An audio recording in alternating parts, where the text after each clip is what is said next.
बच्चों, कैसे हैं आप सब? आशा करती हूँ आप सब अच्छे होंगे, स्वस्थ होंगे। स्वागत है आपका इस कक्षा में। आइए आज हम पढ़ते हैं हिंदी व्याकरण का पाठ 2 वर्ण विचार। बच्चों, दिए गए चित्रों के नीचे लिखे शब्दों को ध्यानपूर्वक पढ़िए। कार, पेड़, शेर। ठीक है।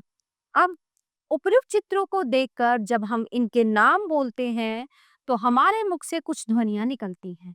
जैसे कार, क अ र अ कार। पेड़, प ए र अ पेड़। शेर, श ए र अ शेर। मुख से निकलने वाली ये ध्वनियां जब लिखी जाती हैं तो वर्ण कहलाती हैं। ये भाषा की सबसे छोटी इकाई हैं। इनके और टुकड़े नहीं हो सकते। तो इस प्रकार भाषा की वह सबसे छोटी इकाई अथवा ध्वनि जिसके खंड नहीं किए जा सकते वर्ण कहलाती है। वर्णमाला। वर्णों के व्यवस्थित क्रम को वर्णमाला कहते हैं। हिंदी भाषा की वर्णमाला के वर्ण इस प्रकार हैं। स्वर अ आ ई उ ऊ रे ए ऐ ओ औ, ये 11 होते हैं। अनुस्वार अंग सुंदर। अनुनासिक, इस पे चंद्र बिंदु होता है चांद। विसर्ग अह अतः। चंद्र, डॉक्टर, नुक्ता, जिंदगी, बेवकूफ। फिर आता है व्यंजन। क ख ग घ ञ च छ ज झ ण ट ठ ड ढ ण त थ द ध न प फ ब भ म। स्पर्श व्यंजन, अंतस्थ व्यंजन य र ल व। ऊष्म व्यंजन श श स ह। संयुक्त व्यंजन श त्र ज्ञ श्र। ठीक है, ये 25 होते हैं। 4 ये होते हैं, 4 ये होते हैं। और विक्षिप्त व्यंजन ड और ढ। ध्यान दीजिए, ड तथा ढ से शब्द आरंभ नहीं होते। इनका प्रयोग शब्दों के बीच या अंत में होता है। नुक्ता का प्रयोग केवल अरबी फारसी भाषा के शब्दों में किया जाता है। उच्चारण व प्रयोग के आधार पर हिंदी वर्णमाला में वर्ण को 2 भागों में बांटा गया है। स्वर, जिन वर्णों का उच्चारण अन्य ध्वनियों की सहायता के बिना किया जाता है वे स्वर कहलाते हैं। इनका उच्चारण करते समय हवा बिना रुकावट के मुख से बाहर निकलती है। हिंदी में स्वरों की संख्या 11 है। अ आ ई उ ऊ रे ए ऐ ओ औ। उच्चारण के समय के आधार पर स्वर के निम्नलिखित 3 भेद होते हैं। स्वर, ह्रस्वर, दीर्घ स्वर और प्लुक स्वर। इन स्वरों के उच्चारण में सबसे कम समय लगता है। ये 4 हैं। अ ई उ और रे से ऋष। इन स्वरों के उच्चारण में ह्रस्व से दुगना समय लगता है। ये 7 हैं। आ ई उ ए ऐ ओ औ। प्लुत स्वर, इन स्वरों के उच्चारण में ह्रस्व से 3 गुना समय लगता है। इसका प्रयोग किसी को पुकारने के लिए किया जाता है और इसका चिन्ह ये उल्टा एस बनता है ना, इस तरह से, जैसे हे राम, ओम में भी होता है। स्वरों की मात्राएं। स्वरों का स्वतंत्र रूप से प्रयोग होता है, परंतु जब इनका प्रयोग व्यंजनों के साथ होता है तो इनका स्वरूप बदल जाता है। इनके इस बदले स्वरूप को मात्रा कहते हैं। व्यंजनों के साथ स्वरों की मात्राएं अग्रलिखित हैं। देखिए यहाँ पे अ आ ई ये सब है। अ की कोई मात्रा नहीं होती। आ की मात्रा ये छोटी की, ये बड़ी की, ये छोटे ऊ, बड़ा ऊ, र, एक, आई, ओ, अ।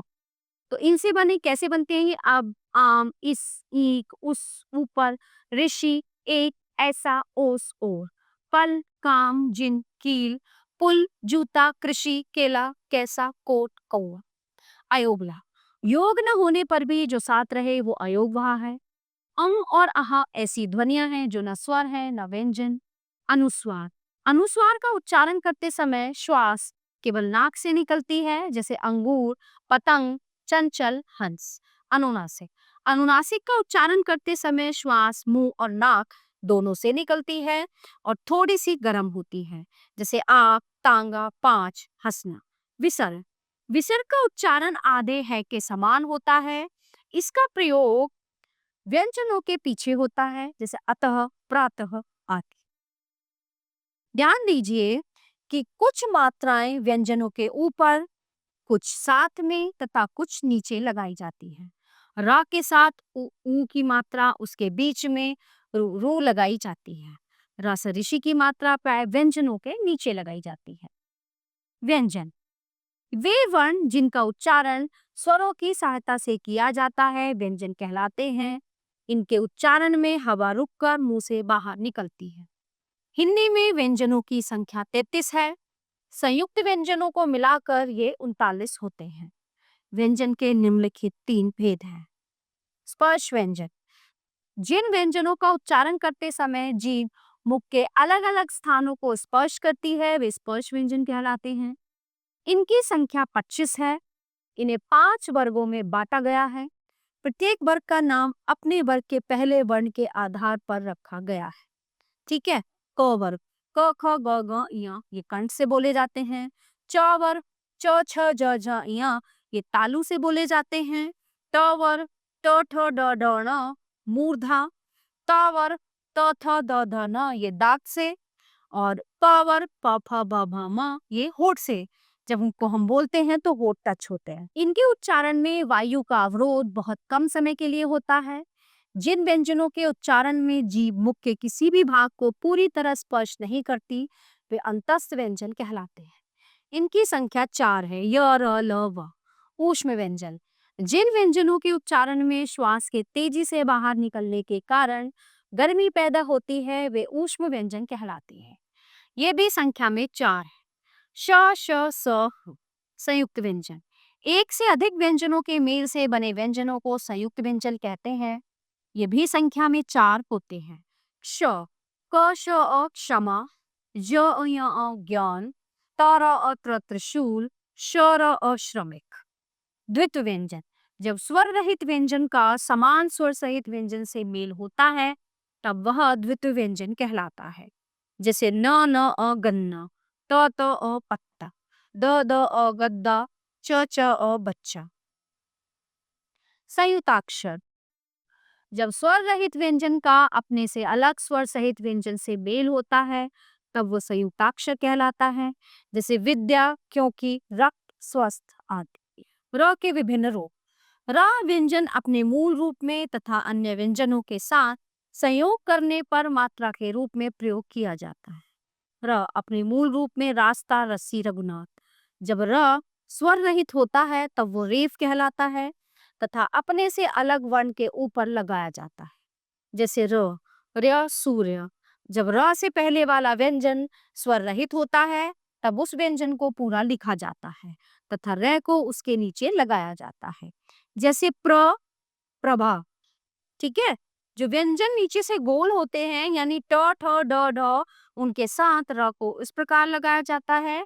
जैसे ट्रेन, राष्ट्र, ड्रम, ड्रामा। श के साथ र जुड़ने पर श्र हो जाता है। सा के साथ र संयोग होने पर स्र बन जाता है। जैसे श्रीमान श्रम और सहस्र सो। शब्द के वर्णों, स्वर तथा व्यंजन को अलग अलग करके लिखने की विधि को वर्ण विच्छेद कहते हैं। वर्ण विच्छेद के कुछ उदाहरण नीचे दिए जा रहे हैं। ब अ र अ त अ न अ बर्तन, क्र अ प अ कृपा, प ए स अ पैसा, क अ ज अ ल अ काजल, न ए क अ नेक, म ओ र अ मुख। ठीक है। तो आइए दोहराते हैं हमने क्या पढ़ा। भाषा की सबसे छोटी इकाई वर्ण कहलाती है। वर्णों का व्यवस्थित समूह वर्णमाला कहलाता है। वर्णों के 2 भेद होते हैं, स्वर तथा व्यंजन। स्वर के 3 भेद होते हैं, ह्रस्व, दीर्घ तथा प्लुत। व्यंजन के 3 मुख्य भेद होते हैं, स्पर्श, अंतस्थ तथा ऊष्म। वर्णों को अलग अलग करके लिखने की विधि को वर्ण विच्छेद कहते हैं। तो प्यारे बच्चों, ये पाठ यहीं पे समाप्त होता है। आशा करती हूँ आपको अच्छे से समझ आया होगा। मिलते हैं अगली कक्षा में। धन्यवाद।